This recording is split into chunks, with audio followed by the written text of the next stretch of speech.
Hello, everyone. Happy Friday. Today, I'm really excited because we are going to be talking about the Finish Your Dissertation Institute, and I have invited two folks who are currently in the program to share their experience. Last week, you heard from the FYD coaches, and today you're going to hear from some students because I want to make sure that you have as much information as possible to make an informed decision about if you should join. If your answer, though, isn't a raving yes, and what's happening, please let us know. Put your questions in the comment section so we can happily answer them for you. But just really quickly, the Finish Your Dissertation Institute is a 12-month membership that helps you to write your dissertation in 12 months or less following a 10-hour weekly routine. That routine covers you being organized, you knowing what to write, when to write it, how to write it, as well as access to a team, a community to get all your questions answered, even to help you through your imposter syndrome and so much more. Enrollment is now open and it will close on Halloween, which is Thursday, October 31st at 11:59 p.m. Eastern Standard Time. Okay, because I want you to know when the cutoff is happening. We will not open enrollment again until January, so you do not want to wait. You do not want to put this off. And so we are hosting this conversation so you can get off the fence, So you can make a decision either way, yes or no. So I'm going to bring the folks up and have them introduce themselves. I don't know who would like to go first, but who I see on my screen first is Chris. So Chris, but everybody knows both of your faces, right? Because I talk about both of y'all a lot. And Moya, you were just on my. I just posted a video of you from a call. I think it was yesterday or 2 days ago on stories. So people definitely know your faces. But let's start. Chris, tell us about you. Good afternoon. I'm Chris Wiley. I am a fifth year information science doctoral student at University of Illinois, Urbana-Champaign. My field is race, digital studies, intersectionality, and I'm also a librarian as an engineering, physical sciences, research data services librarian at Granger. So the way I like to say it is I am your favorite librarian and your favorite information scientist in training. And it's great to be here to talk about FYD. Listen, y'all, I can't, my thing is not working. Hold on. Here's the thing. Y'all, this smile situation has been a week. All right. Thank you so much. And we love our librarians. At least I do. Okay. Because that's my safe space. It's where I go when I need to be grounded. I have to be around books, right? I got a late fee right now, but I'm going to go pay that. But without librarians, the world would not, it just go around is what I believe. Okay, Moya, introduce yourself, please. Sure. Like if I was presenting, I would start with some Tribe because I am a hip hop head. Now here's a funky introduction of how nice I am.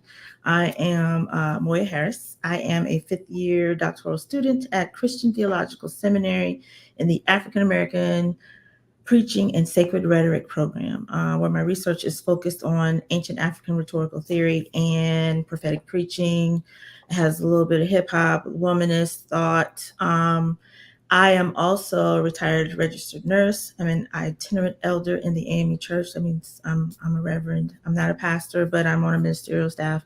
And right now I'm director of racial justice for a nonprofit organization working on election protection work right now. So yeah, I'm excited to be here, and let's do some talking. Whatever you want to say, Dr. Lacey. Yeah. So I am curious if the two of you and whoever wants to go deep on popcorn while I fix my camera. Well, what was your life like in terms of before you joined the Finish Your Dissertation Institute? And I know it may not have been called that when you first joined, but what was life like that led you to be like, you know what? I'm going to join this institute. Like, even though I have a program and even though I have faculty, I'm going to join. I think for me, I had met some students that were, further ahead in the program, and they talked about the need for creating community and creating the supportive tools that you're going to need to make it through or to be in the program. And also the fact that sometimes you have to create that for yourself because what it is that you need may or may not exist. And so there is a person, she finished the program already, finished University of Illinois, I mean, Dr. Courtney Richardson. And I saw videos and stuff, on Instagram um, that featured Dr. Lacey.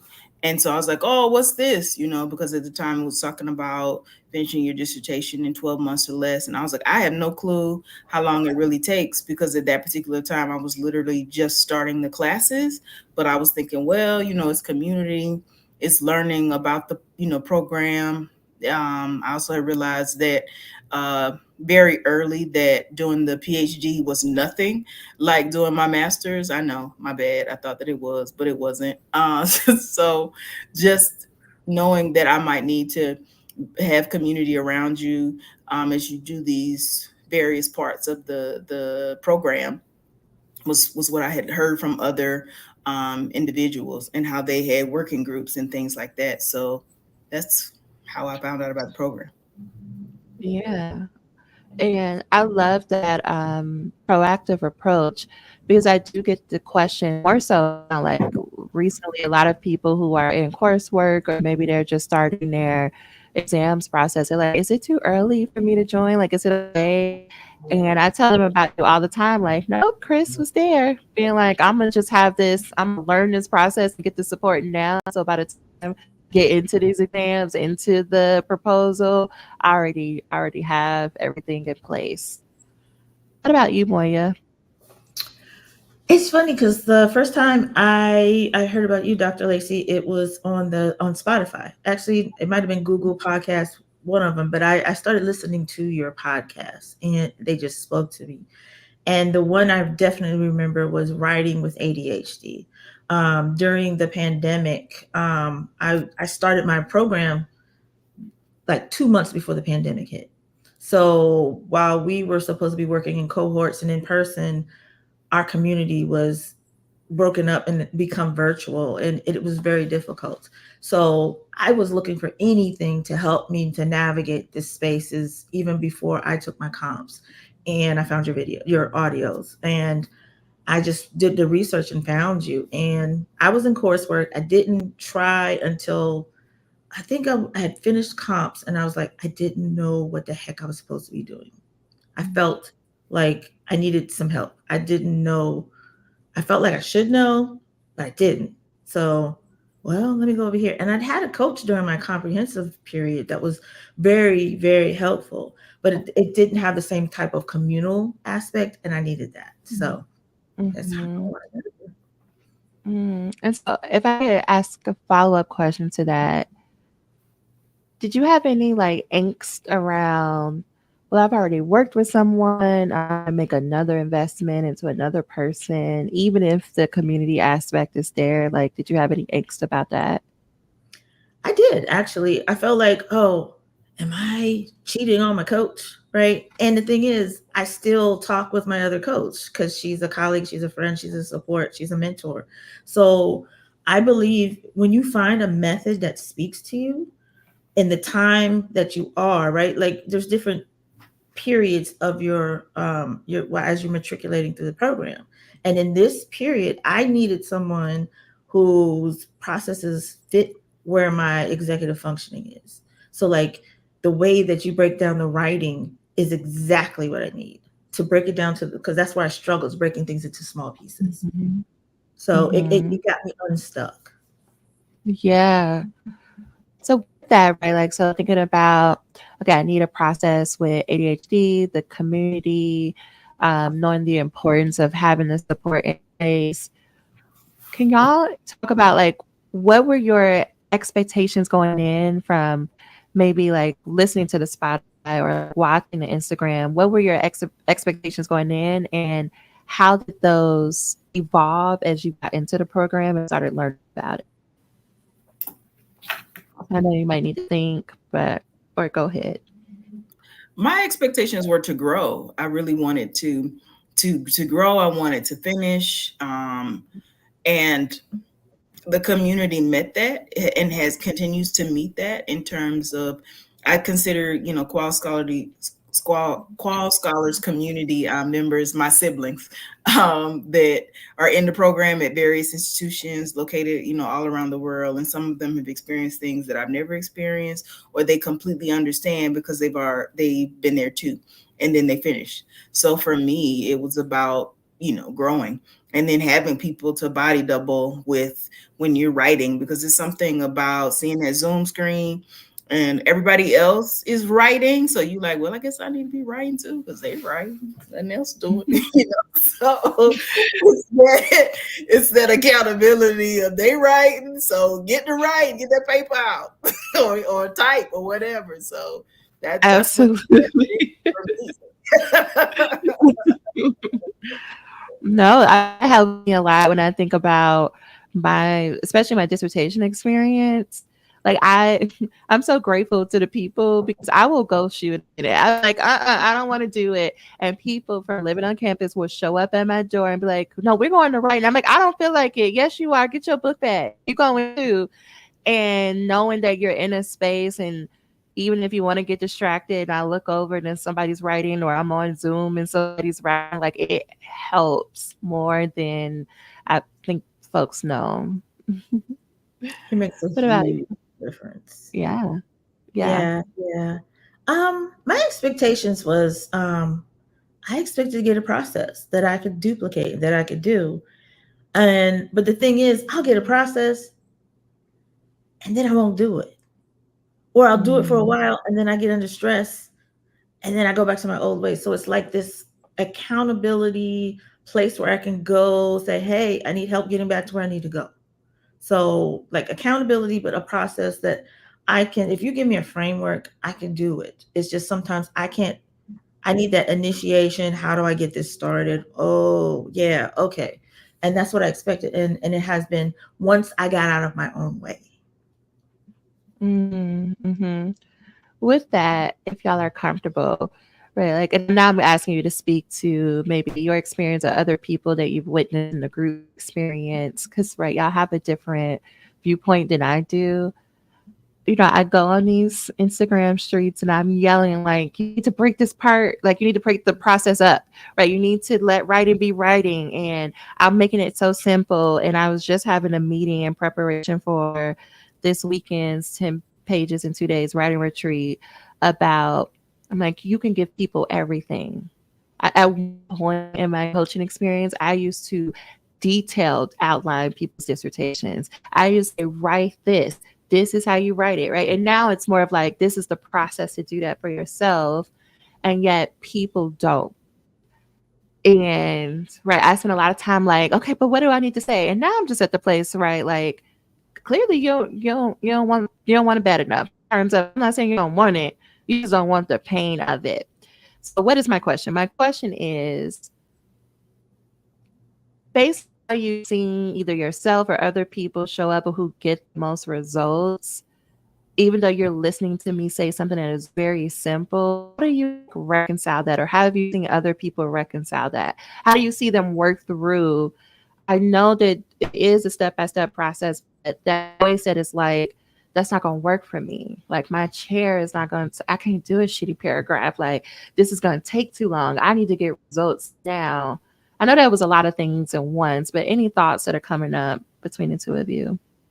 I think for me, I was thinking about this earlier this week about how a lot of the things that you say on your Instagram or in the different calls, it comes to you in pieces, and it makes it adds context and makes more sense once you're in that step.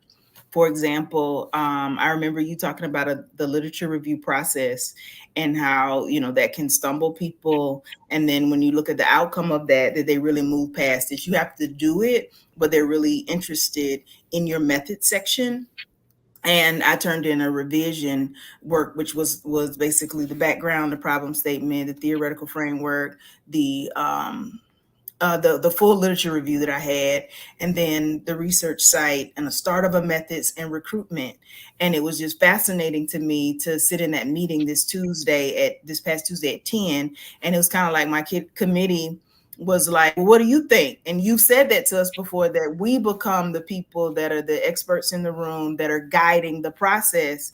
And then they're saying, well, what do you think? Or they're saying, okay, there's some minor revisions here for the literature review, but let's move on to the methods. And I was like, that's what Dr. Lacey said, but it sounded so foreign because I could not see it. I was not in that experience. And they were like, one member was like, well, really what I think you need to do with the literature review is cut it apart in terms of don't add anything to it, but print it out and just shift things around. Don't add anything else but methods. And I was like, I swear Dr. Lacey be saying that, but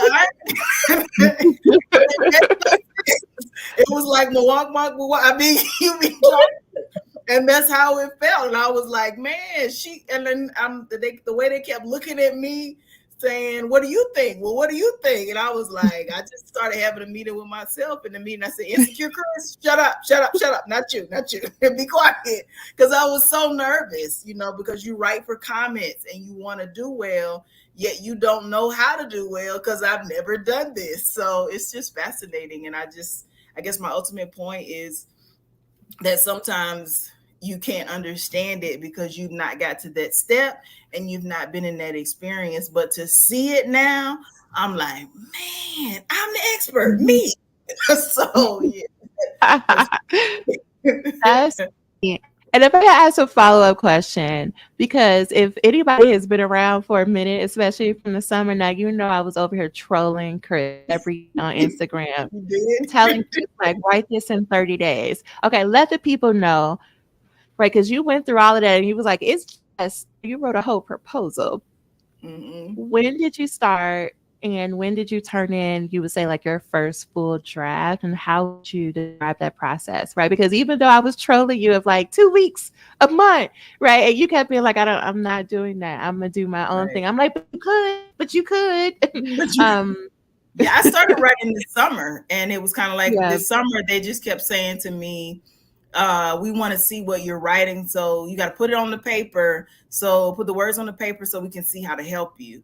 So it was really shitty. It really was just, it might have been like the background and the problem statement might have been ideas, or I started fleshing that out, but it literally was a process from May to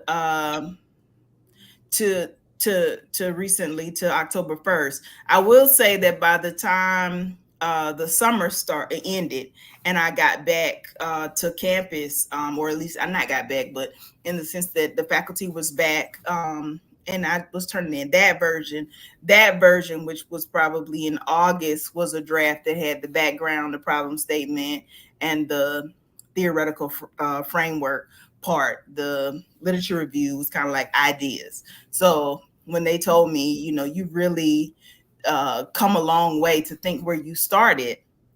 And then I went back and looked at what I turned in like May. I was like, the literature review was like, I think it was a sentence or it was bulleted points, but there was nothing there. And there was nothing there for the theoretical framework.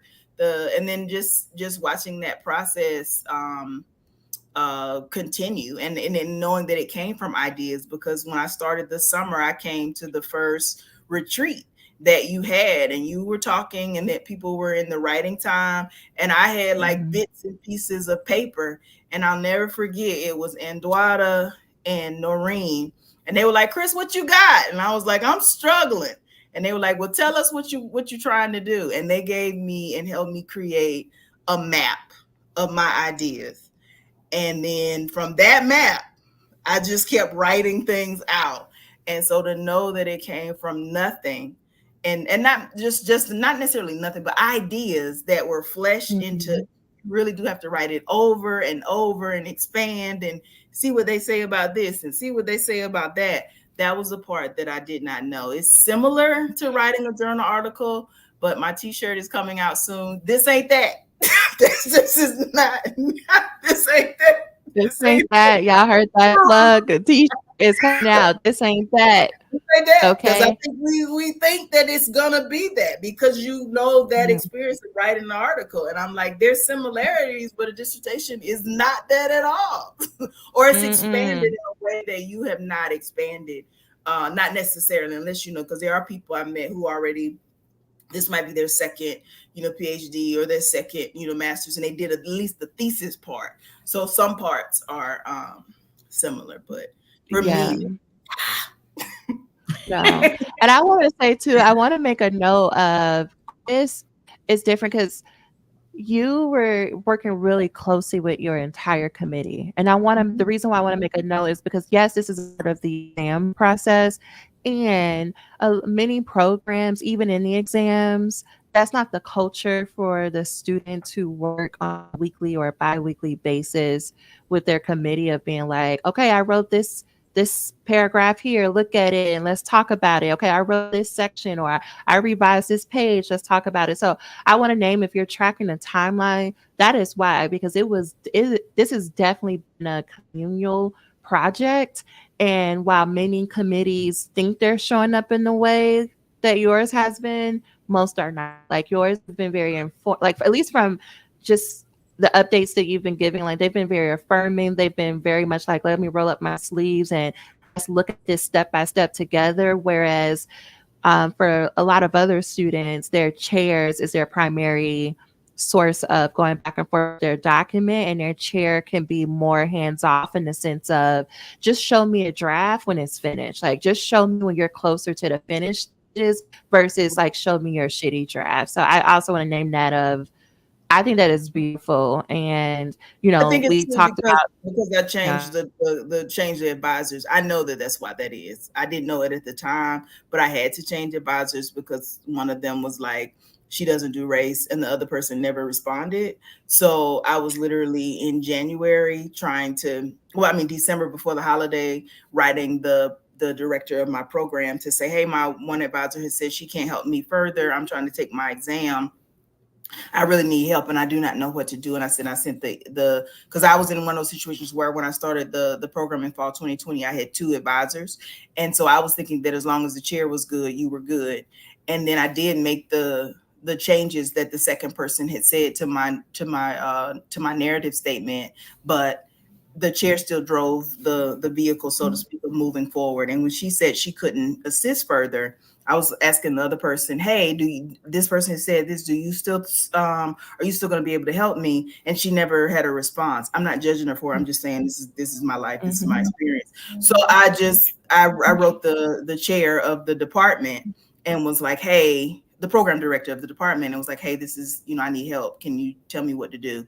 And then they worked and found me another chair. And then I literally, right before we were going on Christmas break, I met with my current advisor. And we literally just talked just like this, except it's not live on YouTube, but it's live in the Zoom room. And we were talking, and I just was like, I need help. And this is what happened. I'm not judging. I'm not being disrespectful. I'm just saying I want to finish. I want to take my test. I want to get out of this program. And she said she would help me. And that's what happened. And then I had already been meeting with another person who was just Dr. Travis. And he's like my unofficial, at that time, he was my unofficial advisor, but it's been him and my advisor is Dr. Sarah Park Dallin. But probably said her name in reverse. But Dr. Sarah and Dr. Travis have been the care aspect that I needed, because I know people need different things, and that's cool. But they have been the care piece of people who they ask me, do I eat? They ask me, do I Mhm. get rest? They tell me to take breaks. I'm teaching with my advisor this semester, and she's like, how you feeling? I taught 2 sessions every set the before we start, or Monday that's on Tuesdays, but on Mondays she's asking me how I feel, how am I doing. And I think for me, that's what I needed in this process. So learning Yeah. that and helps, because that's the same thing that we learn in FYG is you're supposed to drink your water. You're supposed to, try to get 7 hours of rest. Or sometimes I'm not sleepy, but I hear you in the community say, but lay down. So I just be laying You're like, looking at YouTube. Like I said, but they said Mhm. lay down. So, and sometimes I go to sleep or sometimes my Yeah. body resting, but it's needed. But, that's just, Yeah. I'm I just think back to that like last semester and me being like, oh, I just wish you would just get a new chair. But y'all like, I need to know. Like Chris Hart is just so pure, like just so like, nope, I'm with this person. I'm lawyer. I'm like, but listen, this person ain't it. And the universe came together and right, like you still like showing up and people have their reasons for why. And I do think like we get into more critical research. It makes folks uncomfortable and they don't always have the words or the tools to communicate that. But I'm so grateful that you are in the hands of folks who understand, who care, and who are ready to see like this work grow and get out into the world because it's definitely needed. Yeah. yeah, for So sure. Moya, I know we went a few steps over, but to come back to this question around what parts of the program have you seen that help to quiet like the critical voice or the imposter syndrome or the thing that's like, I mean, I know it's simple and I know she gave a checklist, but I don't know if that's gonna work for me. Any thoughts about that? yeah, because I remember in the beginning, yeah, we had the checklist. Oh yeah, it was scholar basics and all this. And I would start it and I wouldn't finish. And I'm like, nah, this got to be too easy. I don't know if this is this. So let me put a little stank on it this way. And I never would get it done.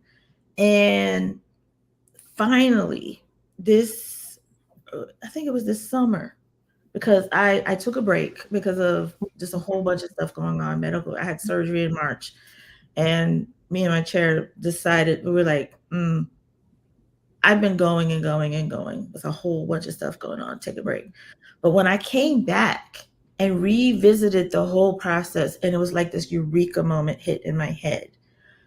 And I think for me, the hard part was what hit me in one of the podcasts you said is this notion of how to write in a scholarly manner and breaking down the paragraphs to the topic sentence and the the example, and you are you are providing sources for that topic sentence. And I was never taught to write that way. You talked about how with ADHD, a lot of times we do things automatically and in our own way, and we get things done until we hit the doctoral period where we got to go back to the basics that most people learned in high school.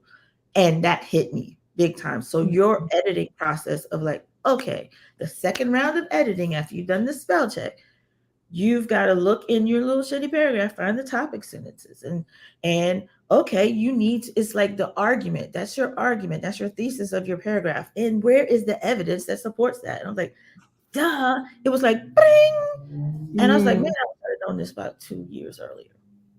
And mm, so, but that's how my mind works. I did the same thing in nursing. Like there was nursing theory I didn't understand until it was just like this light came on, and I was like, oh, now I understand how the heart works. Woo! So mhm. it wasn't that easy, but yeah. Um, but Yeah. I appreciate that you go to the places that a lot of us would probably assume that we know how to do, or we're too embarrassed to say we don't know how to do. And this assumption that we're supposed to know everything. And you remind us, like, no, you've never done this before. So you do have to ask questions, because I have a hard time asking people.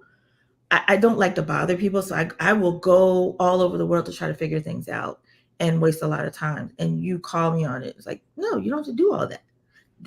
You need to trust yourself. Like, I hear you when I'm writing, if I'm focused and I'm silent enough to hear the guidance between you and Dr. Anne-Marie Mingo, who helped me with my comps. It's like, I have what I need.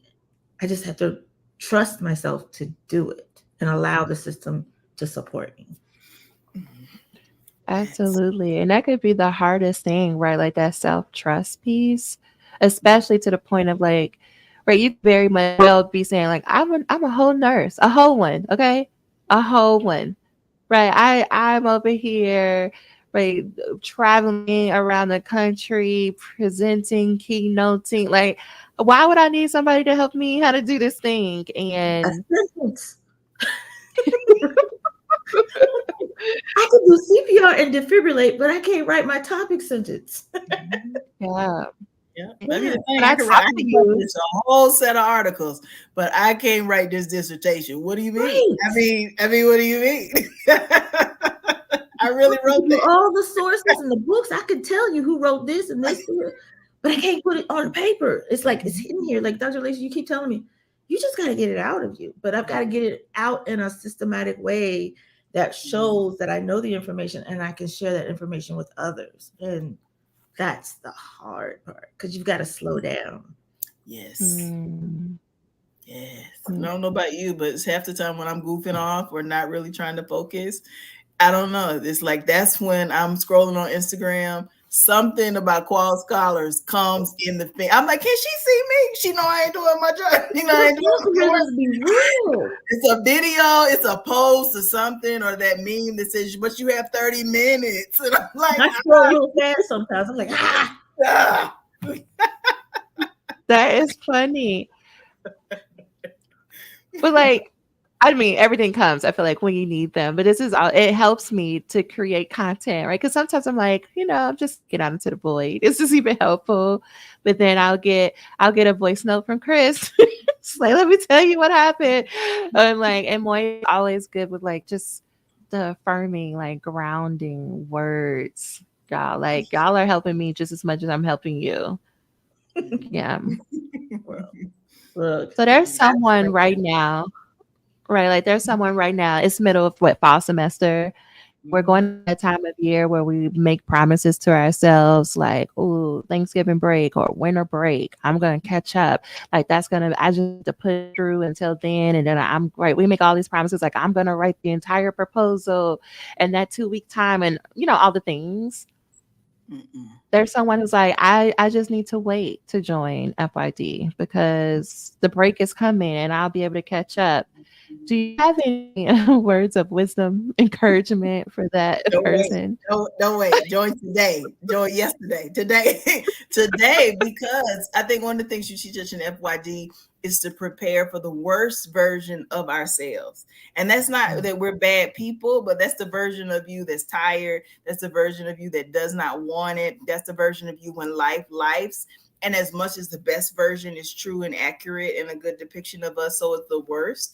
And that the worst person though is often more prevalent when you have a deadline, because when you don't have one, it's no big deal. So I think joining during the time when you have this work to do, or you have these drafts to do, is the best time to join, to get the community, to get the support from Dr. Lacey and all of the coaches, from all of the people who can help you with body doubling, and just be in the room. That is essential. That's important. I know without a shadow of a doubt that the Qual Scholars has helped me. I've said it to Andrada and Noreen and others. There's no place in the dissertation proposal to do shout outs, but for the dissertation, Qual Scholars and the Wales Group and my committee, it's like Qual Scholars and the Wales are like the unofficial members of my committee, because you need that as far as people who you can listen to that are further along, that actually finish, and then people to write with while you finish. And the way that you'll do in these writing retreats, we have one this weekend. If it's too late, I'm sorry, but if it isn't, come to that, because those times of being in those breakout rooms and you're writing with others and you can ask people questions or ask the coaches questions are essential to finishing, to giving the people what they want. Because one of the comments that my committee said is that they appreciated my literature review was cohesive, and the only reason that it was cohesive was because Dr. Lacey taught me how to break down the paragraph, because I was writing too much and not explaining it. And because I did that for every paragraph, that made it better. Is because I got that knowledge, I got that experience, I got that community from qual scholars. So it's it's helpful. It's essential. Yeah. Don't Yes, wait. that's beautiful. Don't wait. It is essential that you prepare, like you said, the worst version of yourself, because it's going to happen. It's going to happen more times than you're not. And you need, and I appreciate the planning that we do.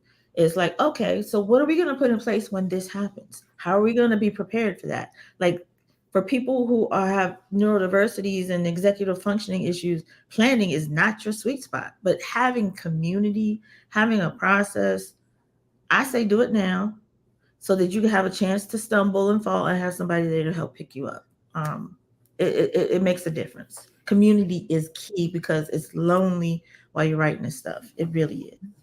Facts. And based off, and thank y'all for those beautiful words. Like, thank you so much because that's gonna help someone right now.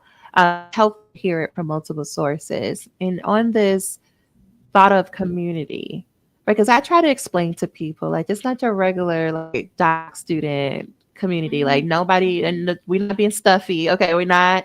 People are not like, oh, let me put on my professional face. Right? Like you see Chris drinking this whiskey. Okay, cause right. You gonna see Chris light up with the whiskey and be talking. Right, because it's about come as you are. Like if it's a Thursday night and you normally sitting there drinking, like why not come to the call that way?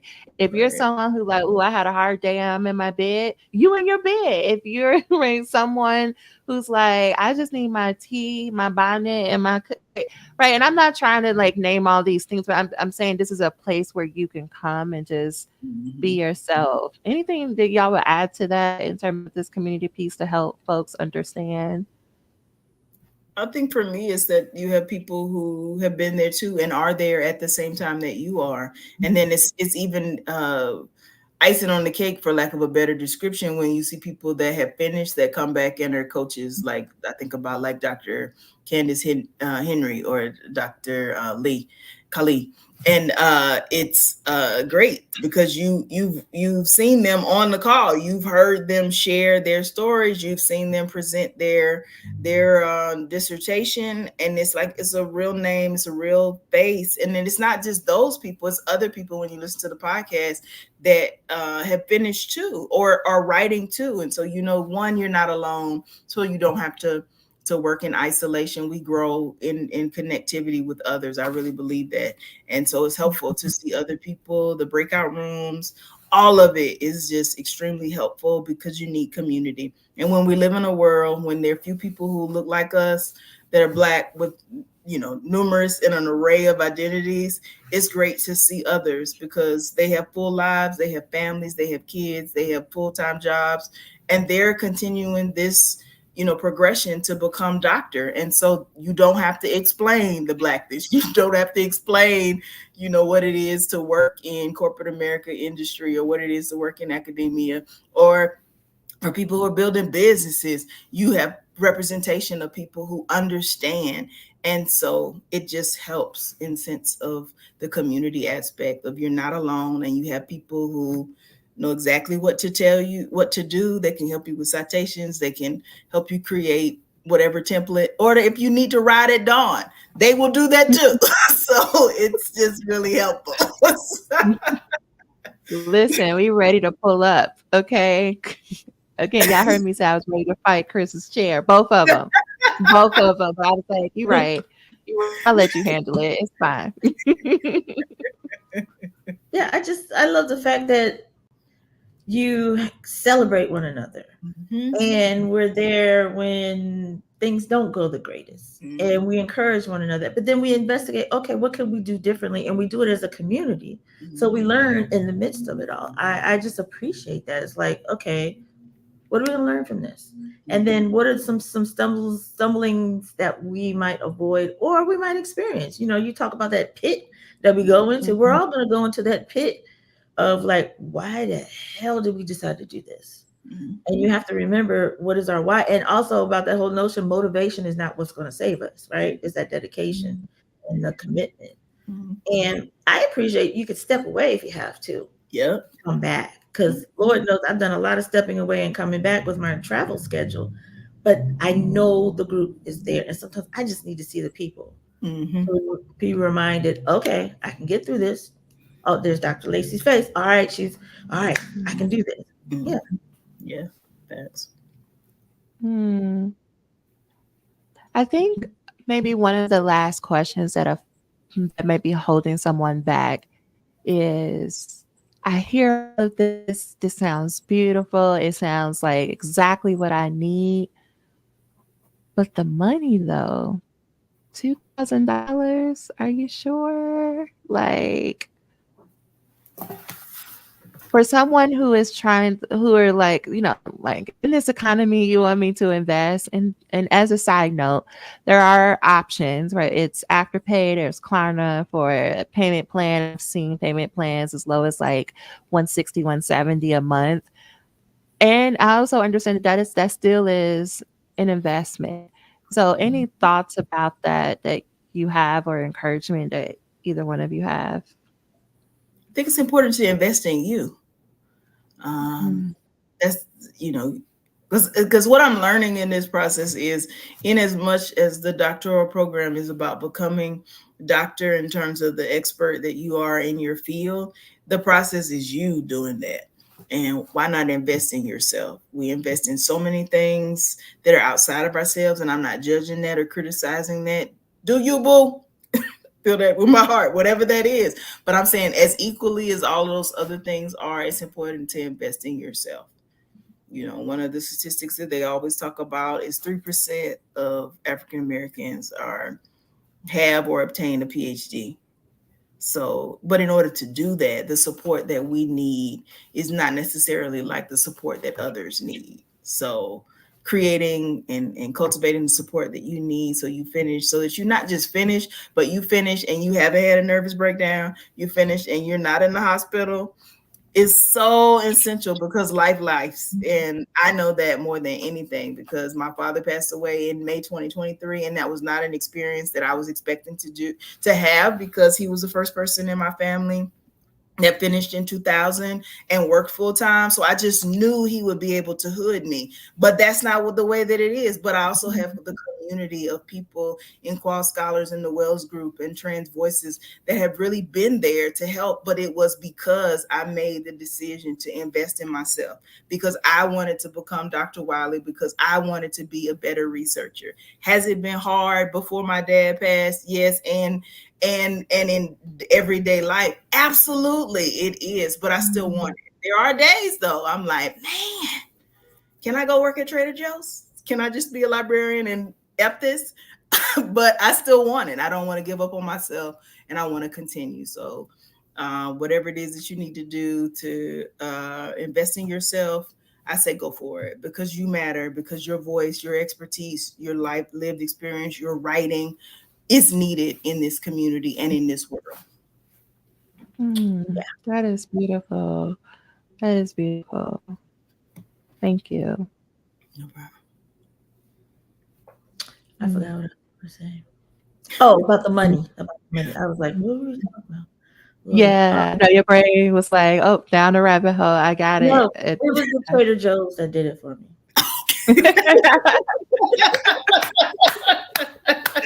Yes. I love Trader Joe's. No, I would say if I did not have coaching for my comps and for my proposal period, I might not. I don't think I would have finished my comps. I would not have completed them, and I would not have 20 pages of a draft in to my chair right now. I wouldn't have an idea of how to really write in a serious academic way, so that I, like, be preparing to be doctor. Because they don't teach you this in school, right? They don't. They're like, you gotta find out how you figure this stuff out.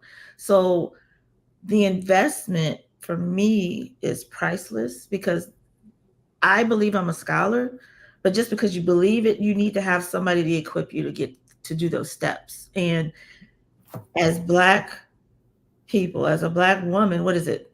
How many percentages? Like less than 1% PhDs are Black women. um, we need support.